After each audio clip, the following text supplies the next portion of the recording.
worker. And a fatigued driver is not a bad driver. Fatigue no a safety risk that must be managed. Until you're managing a year, you provide appropriate breaks Emma workers are. Yankasa yawa yankasa yejuma, your pet time Emma your home at the rest at the distress here. We can manage the safety risks, fatigue safety risks appropriately to avoid some small safety mistakes and kayebe. As I said, tiredness or fatigue no, is not something we can do away with. Our concentration is how we manage it. And no, your bra, your rest. If you can see, say, Obi is physically tired or mentally tired. Obi wa hokra ebi ejumemu. What wa bejina no hu kasa no hu ono de na adwene hu just say o tape no. Now like they come back to themselves. They are exhausted mentally and physically. Even if you recognize that and the person is not willing to, you have to let the person take rest. Ejumemu say, Mrs. Siame, your supervisor so move for you to take leave. Leave now, I pilot 200 no jama wire. And into your HR and so just to ensure saying for leave and no. Or my catcher supervisor say, we subordinate uncle leave, I wouldn't edit yao. Into one person, you edit yano while we leave into no. They force you to take leave. Can you imagine forcing us to take rest? Because it is necessary. Who cry one rest now? You will not be productive. A jumana own person obey no. And I will be jaya coffee no. Uba hokrana, you will not give up your best because uti juma so why any day anyhow. And a ya ko market and so no. I did turn anka opese on cotonia sikano. As I say, why do you want? And as I said, Ubeko boka cra akaho, and now Beko go you through something now, so mpacho. Both workers and market women, yeah, mammy, for papa for your corporate jobs or young casa ye jumano, pacho ye brea, yen take the appropriate rest. A tired driver, or what kind of sound cry? A driver who rests is not a bad driver. A tired worker is not a lazy worker. A tired worker and is not. A fatigued driver is not a bad driver. Okay. Enti we dey penifo amabuebu enwum a mo dey adwuma no fofore yen so saa akwa bi tifia nim say mbusan say enti wo aya woda o say bra bada 2 hours so na so wo bewu wo na wo ba bewu. Enti I think that this is very important na ye ma menom ne ye papa nom no ne ye bra munti na ye bra no o de munti na ye bra saa da ko hodom a tim na wanya kwanhia na wawu wanya kwanhia na wawu a na wakai say eh be refi e wasanka me disi kai kwoto adim say na afi o how de aba erinti no obase hwe na bra no like you've preached this morning yitimi gi ahome na pacho ahome no Anopa awia na anwumre time ben na yesi agi ahome. Like time better was very ideal. Say, as I say, you're quite juma by numerator, which I know say you need to have a sleep about 7 to 9 hours. Now, Anopa radian and also time many bit to me home. Oh, sir, for those of us in the corporate environment, we have break times. Okay. Into no yaba na purpose starting 8 now by 12:30 lunchtime, 12:30 to 2:30. It depends on a jumebian in the but between 12 to 2 there, most organizations a break time. Okay. Into no. If you are not done with a juma now, don't sit through lunchtime just to complete a jumebi. Take the rest, take the break. And now take the rest. Okay. But then again, there's no ideal time to take the rest. Okay. When you recognize it's a wabra. Especially for market. Taking one day and then me come market. One local shop, one kojum. Just be in the home and rest the whole day now. I don't think it will bring the world to an end. Right. And as I day market now, sika who drank obenya for your life, not Right. So there's no accurate time, no. But when you just recognize, say what prayer. Especially weekends. Yeah, we'll do so much during the weekday. Weekends and so I bet family responsibilities. Not friends, you call wedding, you call you call outdoor, you call funeral. By the time you realize it's Monday again, you are going to work. Right. In some parts of every rest. Hamida. Nyamisha papa na wo de on safety time there patro ni rest bia also won't be rest with safety time no so it dey bia All right, have a beautiful day, Hamida. God bless you so much. You too. All right, Hamida Nusa is our safety officer. Okay, was over Jerez Bobwa Emfa Enyejuma. Enyejuma. All right, 7 minutes exactly after 8. Perhaps to say out of pay Diko Krata and minimum some yadi as some more. Kwabna Owusu duo me. Atena say, catch away. Okay, I can't say, "Oh, to me, father, who sees you, father, who to test our Can say Ahmed Lab Services at Daruma and Yadiko Krata and Nimedimun Seminole Yadi as someone son. I know. Let's listen to this song. I'll be back.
Kroya yetimi oman kronkron Ghana ya yetimi ye save there. Oson there ohwa ye shoda nye save sasan say ye the hospitality ye the akatakata ye nim sama. Mama ye ho kwan ya biebie kwan ma nipa bi nam ye man yi mu a. Nipa bi abefrafra ye mu a kire se. Ayade a enfrafra ya wabefrafra nka wafra no kra wo kwampa so mpo anka nye bone nanso and now, but yes, Sumesi and Naswa Benting, the Bibia, we are Kumobi, I say, Bohemuno. Now, any Pamian say, bet you on a man who for to be fra. And it was one yet. No, who said there be a yes, or my musa, or who say a J. Hododo, young borders, and the import sports net, or who see a J. Hododo. Now, Andra, a year government accountability series. Interior Minister, Ekojina Simpiso, HH and Semu. Now, Otremua, Ghana, was it this year? We are even more safer than last year. I was this year, we are safer than last year. Tremua, Fino Crown Pona, Bibiadana Quemu, Bambon, some dead, the Dean Cratching, a few tremu. Now, okay, your fans are fee, you're okay. Now, I find that Ebanon Sway, she said, Ben and Penny Foyer. Among for a share concern, and in fact, I saw this video. Brantebia, in fact, I Kodakitrebia, almost restre, can't idea what council, not be mask, Bishan and Nimuna, will be the video, didn't you know, old Janam, which I don't know, old Janny. Is that or a camera shy, and I didn't, Trimpo and Trimtana, yet the camera, a channel, old Janny. Then on the raise concerns, mammy, a short I could do a year, a buy a track, here, and I'm so man penny for a day in Trimuaba, which Musa Ghana, we are safe. But we say, who you save now? One of Montez, who you save? Who Kofi, who you save? And I do you save? We are safe one now. Well, asem sebe, we can say asem sebe. Nemo mo yesra ye bambo for no interior minister yesra no ada.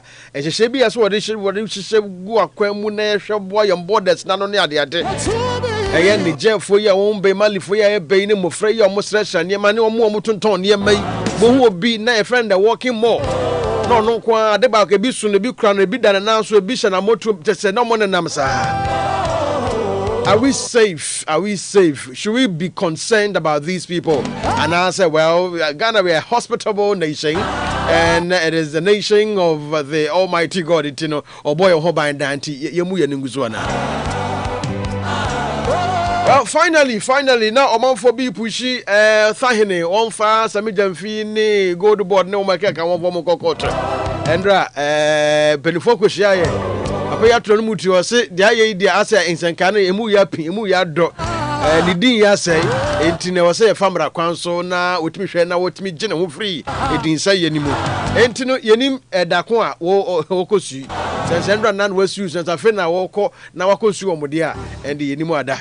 Anyways, it's 8:15. Catch out now Samson Kofi kwabena owusu eduomi so atena se kwabena edizan Kofi Nyameatease na wonso but to Mike ne be wanim kakra wa ha manembra no fabra twemu se dabi inti wa ki wa use twebra we de twebra manenko na fe ben ho kakra nya fe na be na kasa de mento kasa na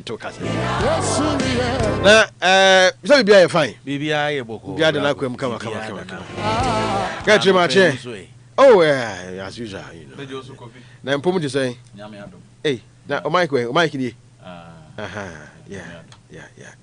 Yo, Ebreno call, but Sima bako. Tony enko. Kabra, after your marking finally, or say, Bibia Dudy, Samijan fee, any nip boss, Eric, and then one keka hono. In fact, the din ya sent to Usiwamo. But Crofono Mocasa won't see one so now Kahwana. Oh, say on the brag of me, Oman Omocasa won't see you, no. Now, many woman ya journey. Because this year, you see, I think it's $1 million, and any extortioner, 1 billion, and only extortioner na era Samijan fee, come once them. And we know, yen and I are Ghana for. Regarding to the extortion man, there was 10 million Ghana cedis. Yeah. It's here, no one sem na minim say, or Mocasi won't see you, lawyer Samijan fee, no say, a am passing who soon called to beat me actually. And you say, and I'm on tree, I will tree, every my no crew, because yen and I see who. Say you no cray. Say Sikebi. I didn't see you. Oh, why is it important? But he's the minority leader. In today, and we will see who. And you name ye pesi who Sikano, baby as can free. A bit me cry taxpayers' money. 18 and 19 medium should say Suna Bemono, and no Bema yet me who are sending na sending wonder or say I'm quanko ye or featuring Quadia. Yo, Abner, do you feel safe in this country? You as an individual, who as Uncle who feel safe, who is safe. Who say who is safe? Me who say me is safe. I didn't. Right with me who say me is safe if we say and I will buy Ghana and you been a back say Ghana we are not safe. Because ye dream ra ye nya area kete chronoboko so ye nyina ye hu and I know day. Say me try adwene kura nko echila last month ni ma na say kechile this month mu na one of the banks akron for rem for to tuo ho and this month last 2 weeks so you can't tell me say Ghana we are safe say krono boti mi koso awia na sa akron fo ti mi ko bokro no na nka hu ye nkemre bi atwa no na nka mi sen ka krono bodi nke be koso a na nka ye nwumre na krono bokoso ba say ye ti o man mu akrono bo e koso akese nyina ne koso awia. So, Kofi mean Casse or man ye safe. Ye yo, Tiwodia, who say or man ye safe. Catch it. Machibium. Yo, now, the Edikai, my Misha saying free whether you are safe or not. Do you think, sir, or man, you doom pump and penswa, our safety is under jeopardy? And personally, do you feel safe when I'm wanting ready course on the idea? Do you feel safe? Now, let's juxtapose whether or not the suing would bring any revelation whatsoever. With my little understanding about safety, and what the people my hold also there in him near dinner, and I can conclude saying you see. I can conclude. The course were high. Nyamedi and Kutai. Okay. Nyamedi, our bambo. na me gidie mu no enim sɛ ɛwɔ hɔ ɛyɛ kutae ɛyɛ Greece na mo mehwɛ the always we are reactive we hear security na akwa basically majority are reactive instead of proactive or one way or other preventive.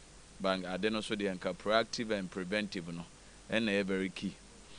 If you mean so I try any of the embassies AB pen maybe preparation to the American embassy the way like omo yo omo niam no na mehwɛ how said the near city one way or the other and even walk outside what travel beyond but many opportunity around Togo, Cote d'Ivoire and that of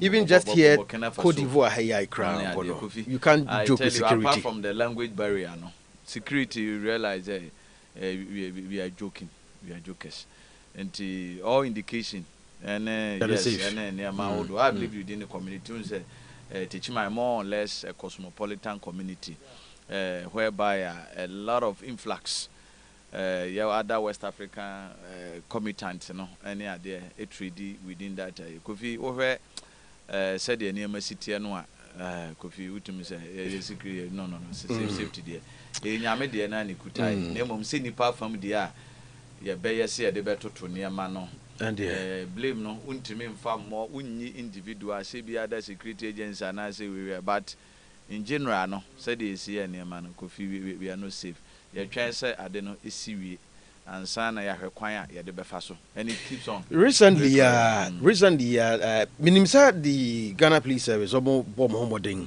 especially the cyber security unit no omo na momonting like Tinta so I mean they are making arrests and all of that but there have been concerns. People have raised alarms. Say there's terrorist groups and other groups here. Omo ye as omo tushaman so nothing so omo to check for kidnappers and all of that.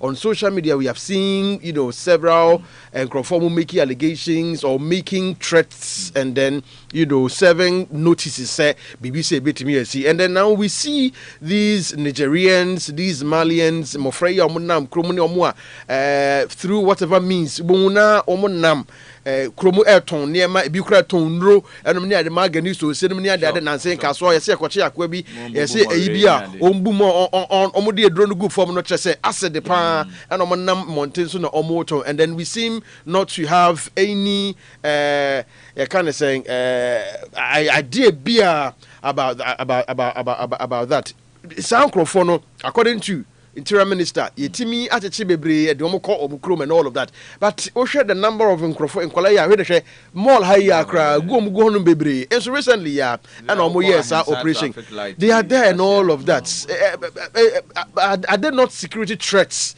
to us Kofi they are because na yebusa se sa enkwara yi enyina no kwabena they are there what are their missions here edin ka ade na omo ba beye na omo ba yehu so omo nam traffic light no ase ene na more ha ene some vantage areas within usually omo nkonkurase so nkurase kura de ebeka se hodi bi adwuma mo kopa enwuma anom ne ade always they are located within the cities ene omo ba omo gu mountain so say the new trend akwa say omo ya anom de yiwasum ebi a hye nkura ne nsam no omo de na mo because kanen de no omo yeyire nkofo gigiska. But under the guise of say you assume no mobile pet or first or my one CD.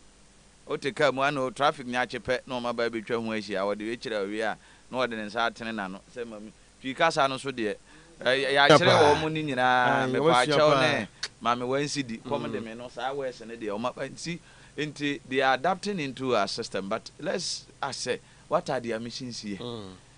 Reasons anti omo ewo and say yes it's in as much as say ECOWAS protocols allows free movement and all of that ewo ho no yenim say ECOWAS protocols no basically ka trade eno no enkire say ebia ye ma ho kwan ama nema bi because da bia American say we always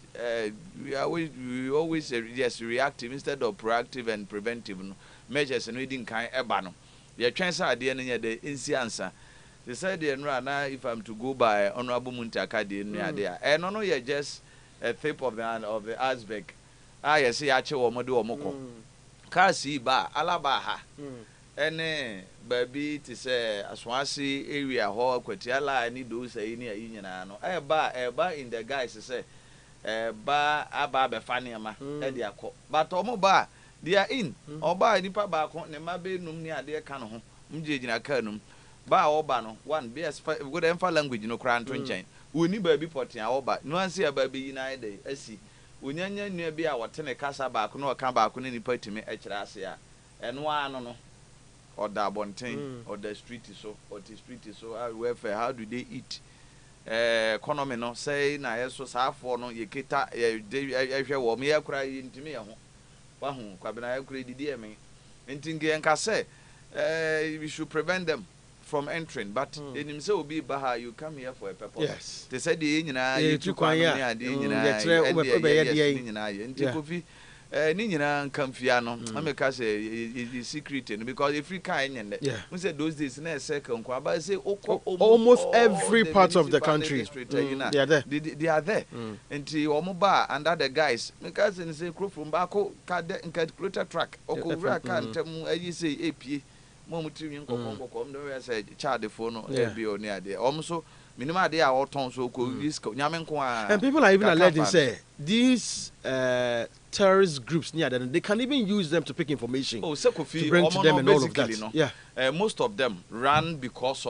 we're typical say for now be from N'Djamena no ye Chad and Mali and Niger and to Oma Muslim no any part of Burkina Faso na there's some unrest and all of that advocate or more communities near there and they drew and the research be way back to my say most of them no a man on Yajuma most of them are Islamic communities no a man basically and shada in Yajuma and most of Safon so yeah one more that so Mabusian for na say omu group no were involved one way or the other conflict either with government and sometimes we are government no and crop for back one saying don't forget say these countries are is ruled by the military into a bimu your targets and most of them our mobile no were targeting they've moved from their community so they are running away from the bullets into omono sa bullet ne sa ne mano the woman who been say kindness do say yin no ebu ho omahunu they've seen into omo adwane omo ma wofo no like they are fleeing what do you call the bombs the bullets and the rest and it is odum pempen so kakra bi nom ne ade ne adwen no concept because obahana enye school no woko ene ye de hantete no ne bi education ama na bi a watimi aka say redefine na adwene no enti the order ba no or run from war ene de aba typically ebra Liberian war panyimfo adodo no kaso around those area Liberian war no ba ye omo dwan na even Cote d'Ivoire de omo ba those no area doma fetenta drobo area brikum area teaching area on better now need those say nyina no Kofi you could see say those people when they are acting and they are all the fierceness in their eyes and the fierceness there na say bia ni pakum ne they don't have what do you call conscience enti no sane mani nyina a factor one time na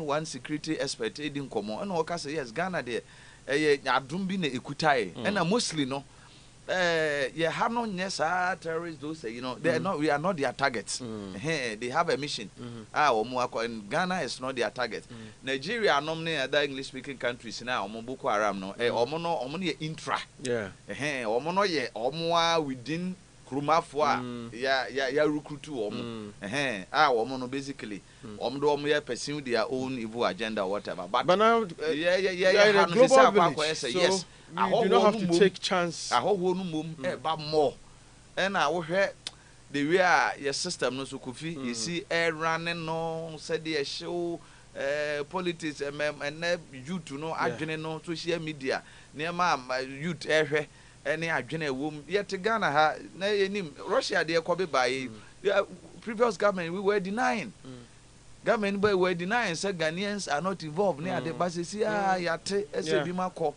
60 of them died 60 of them 15 cannot be found What I say, and on America, more Lavrov, Mudia, Bomba, Bekana, Zelensky, mu those say they are recruiting African, what do you call indigens. Nigerians, the Nigerians, the Burkinabes, and even Sudan. But we were thinking, say, that Tana Assad, Montoquans and Sam Sudan, South Sudan, Sabakil, Masha, Mons and Semtinin, say those areas because of Santo Quanto Quasemani, those areas, and any part of Libya, and so many form part of the Arab bloc. But you realize, yeah. Now, Yenim Abano Kure, say, BBC Akoso until say. Maybe the men on the ground, so now said the Russian government, not the Ukrainian government. Every reporter say these are the what do you call? These are the indigents. Right. So involved in that one. The Kofi, serious. And I imagine say, Safo no, or Makonya side training nibi. What a young fan yes we are di. You say mercenaries, or more proper mercenaries, or mononym. Those in near no. Where those.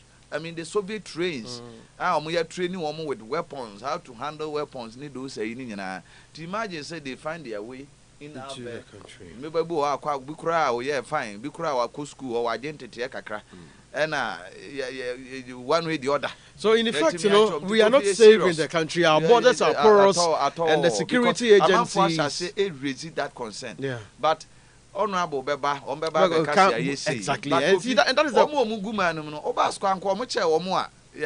Or more as the Achiche or more street is only idea do Omocono. Interior Minister, yes, Machichi, but there are still some in there. Say, Mufo say, Omo yet traitor.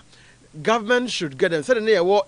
Even Kaswa, Liberian cabinet Budumbura we all saw what was happening over there. It became like a haven for kind of saying crime and all of that. Now Kaswa is here to redeem its image, yes. Even though they have demolished that area and all of that, but a few of them are still springing up. They are there. Some they mingled. Any those Nina was as a result of San to Quasem no one's a good so they buy no. Ebim so crass and so buy the Eba Begum. And Nama sad it's all buy a trainee be.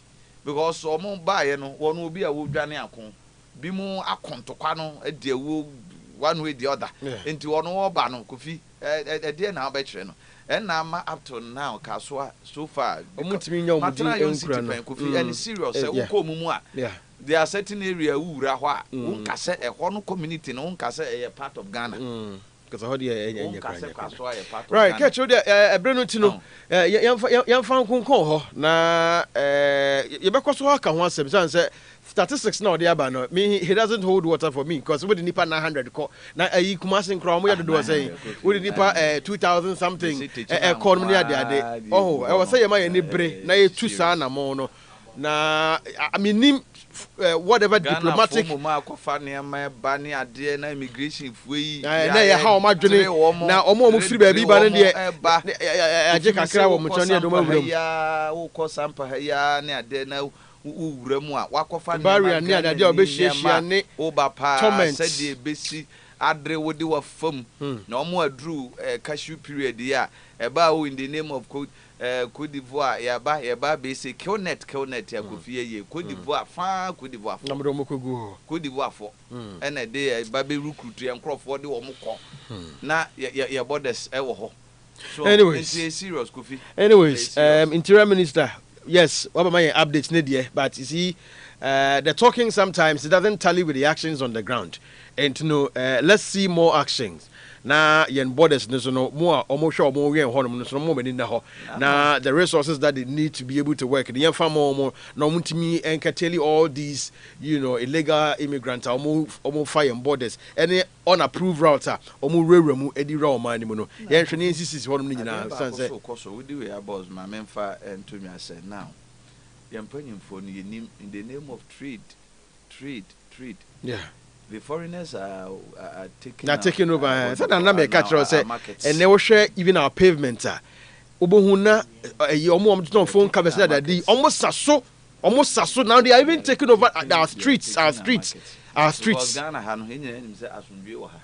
To wo ya na business ya na asumdwe no ne ho to no.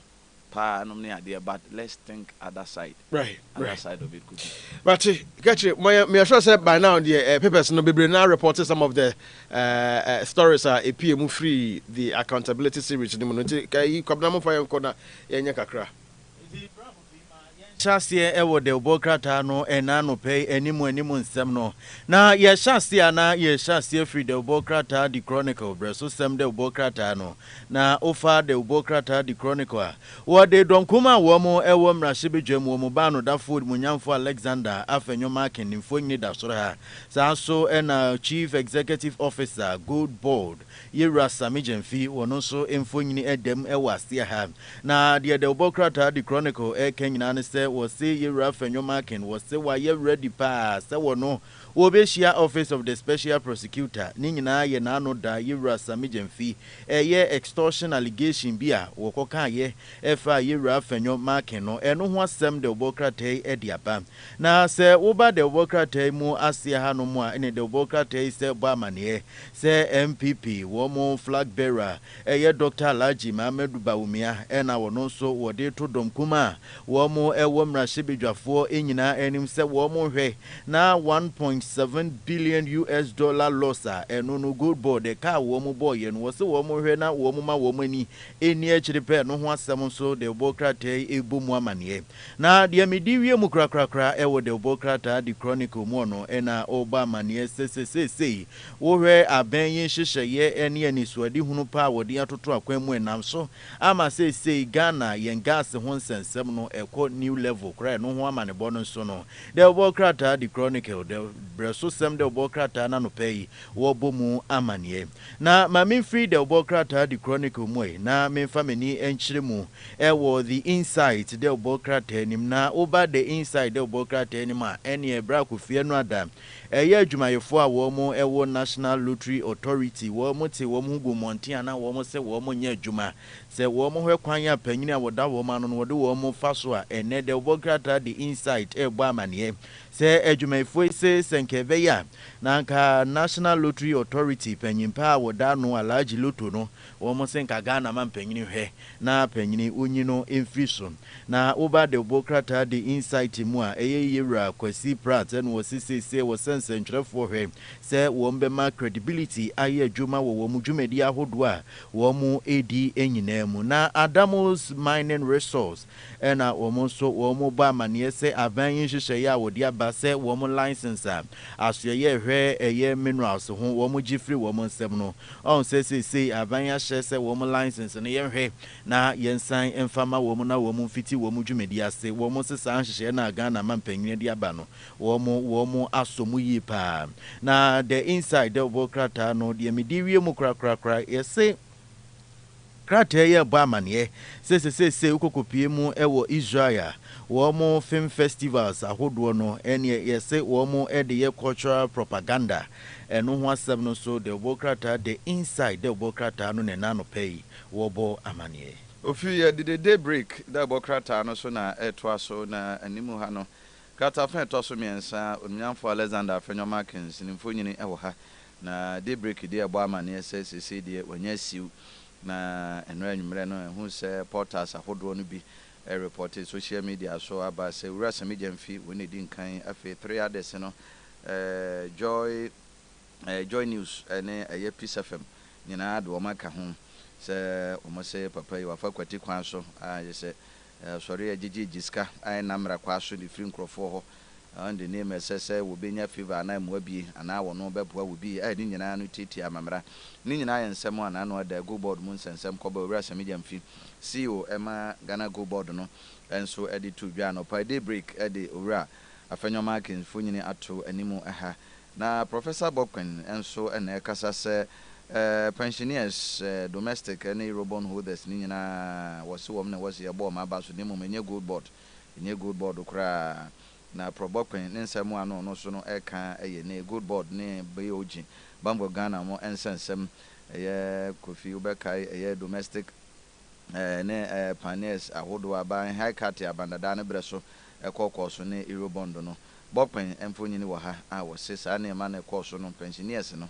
ene yemo omaba so na enye good board yɛde the enquirer da bokrata no enso ɛbɛtoa so na wɔkyerɛ sɛ how awura abugyinapɔ wɔn nso ɛbɛyɛ conveyor belt Angela List ne take over demos resources nti awura gyinapɔ we yɛ Sami gyinapɔ wɔno na nimfo nyini da ha former natural science natural resource minister in land no wɔno so nimfo nyini atoa enquirer ɛde ne nsɛm no bi enso aba ɛhasei na wɔse Adamus resource no so no wɔn sese wɔn so amɔmɔ nsa so de ama aban no pa twa wɔn kurusen sɛ nneɛma mpanyin ama se wama wanafe sɛ wɔn nkrataa egi firi wɔn nsam no yɛn nsa nso mfa wɔn wɔn bio wɔnya akwanya na wɔn mfa nkosiesie wɔn ho ntoto nneɛma afe no ne eduru hɔ na yɛhwɛ ne sɛ saya na ɔhwɛ ne sɛ bɛbɛ yɛ de ane ne na ne wɔn ankasa so no wɔn ba bɛkyerɛ wɔn nsɛm mu nti enquirer ɛwɔ anim ha sei na minerals commission eno so enquiry anim ha no we kuma se na chinchinche a wesi a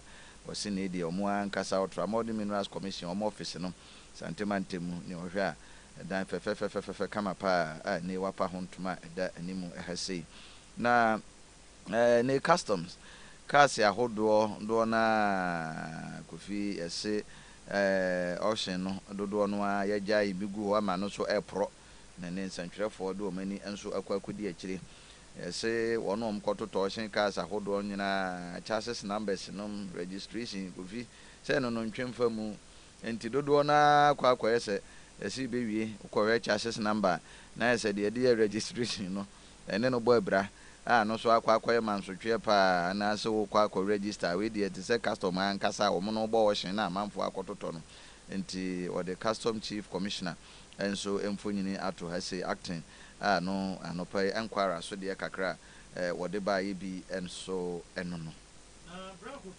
Free the enquirer muena yemfa yeni enchiremu ewo Africa Today de obokra tenim na Africa Today de obokra tenim so no ode onimonyamfo Alexander Afenyomakin ena afenso no ira samijemfi wo mon sensemu a ne nyina eye $1 million extortioner ira samijemfi kire se ira Alexander Afenyomakin wo fa akwati kwan bi so na wagiye edi free amanfo ho no eno mun nsem no so African Today de obokra ta no edi emuama bo aba na Africa Today the Bokrata animu so ese baman yes newly elected Assemblies of God Ghana Executive Presbytery Officers woman so womo akọ Ghana mampanyi His Excellency John Dramani Mahama nenchirahwe enumu amane no so no the Bokrata African Today ede aba ewe nim hanom sanso ena Adamos Resource say womo license a yeso afo a ohwe oba de nipa ho nsem so agifri womo nsem a say aban si yensanfa wo ma de ma wo mo no enu mu amane bonso no de Bokrata ede aba Anopa Africa Today de Bokrata no kakra wo no so ede ba ye eno no na ye free Africa Today de Bokrata animu a na yemfa ye ni nchire mu yi ewo the Hawk de Bokrata anim na the Hawk newspaper ena ubipie mu ewa hanom a ene ode yewura entry bosi akon Bernard entry bosi akon eyewura chema wuntumi ne mfo nyini eda ha na de Bokrata no nyina ne se onse enipa bi akwa forms de ama wo panyini eno na wose prisoner joins 5-way MPP chairmanship race numu ama ne bo de Bokrata the Hawk ede abano no na se wohwe esoro hanom a ene odi yewura Paula Fuku opanyini so emfonyini edemu hanom a wono so ye MPP chairmanship no se wono so akwa yesi ene na ono so kwakofa ne nomination a enumu ama ne bonso no de Bokrata ebo amane na eno ada ene bra Kofi se odi wani de akira United Party amanyuku no eya afrafranto amanyuku no wo mo so se wo ma tire petition Edi Akwakoma Office of the Special Prosecutor, Afe Ghana Police Service, Attorney General, and Ashraj, say Womo Henimu, say Ira Alexander Afenyomakin, a allegation, CEO Emma Goodboard, Ira Samijem Fide Bono, Womoson Pese, and Rimumapa, 80 me a dead dear, and no woman Bono, the Bokrata Yedia Bana, over the Bokrata anymore, or the United Party, Womo Communication Director, Ira Solomon Wusu, or no Nifuni, ena wadiatum ewo ahanum sei na deɛ medi ewie kura no ɛna yɛse civil society organization maako nso ɛna sesi a wɔn ɛbɔ Ghana mampanyin His Excellency John Dramani Mahama ba so ne nyinaa ne sɛ wɔn se Adamus resource no mampanyin agye no enti anɔpa yi wonya de wɔbɔ krataa the Hawk newspaper de wɔbɔ krataa ni bia kakra wono so ɛde baayɛ no me the National Voice de wɔbɔ krataa no ɛbɛtoa so na krataa fa ɛtɔ so mmiɛnsa ɛne edu hɔ no na wɔde Adamus ɛmo nsɛnsɛm ne nyinaa nso aba no ɔse reprieve no ɛho nsɛnsɛm no wɔse mampanyin mama ɛno ɛyɛ double standard na wɔn deɛ ɛho no sɛ wɔse double standard na agya ɛpa ho ntoma no ɔso ɔno ankasa na bɔ krataa kyɛ sɛ wɔno ane so afɔ ɛne kɔgye krataa firi ne nsɛm ɛkɔgye krataa yi ɛyɛ onum nyamfo ma no ama Kofi Boa Lands and Natural Resource Minister na minister ɛkɔgye krataa sɛ adwuma yi wɔma wɔntoa so bio na mampanyin ahyɛ sɛ mo nkɔtoa so na afei wie a dodoɔ no aka sɛ ɛbɔ mampanyin wɔ se a ɛno deɛ double standard koraa si ne ɔpa ho ntoma National Voice na ɛkasa yi ɛno yɛ krataa fa ɛtɔ so mmiɛnsa ɛne edu na gold board mu nsɛnsɛm so no wɔse sɛ deɛ ntokwa no Kofi wɔse sɛ deɛ agyeta emu abi koraa na bi emu abi ne nyinaa no ɛyɛ Owura Alexander Afenyo Market no asɛmi gyamfi ɛnɛ yi baako de baako akɔpiem nso wɔ court Owura Alexander Afenyo Market ɛnɛ yi wɔno adi nka court no nti ɛno so wɔ ha sɛ go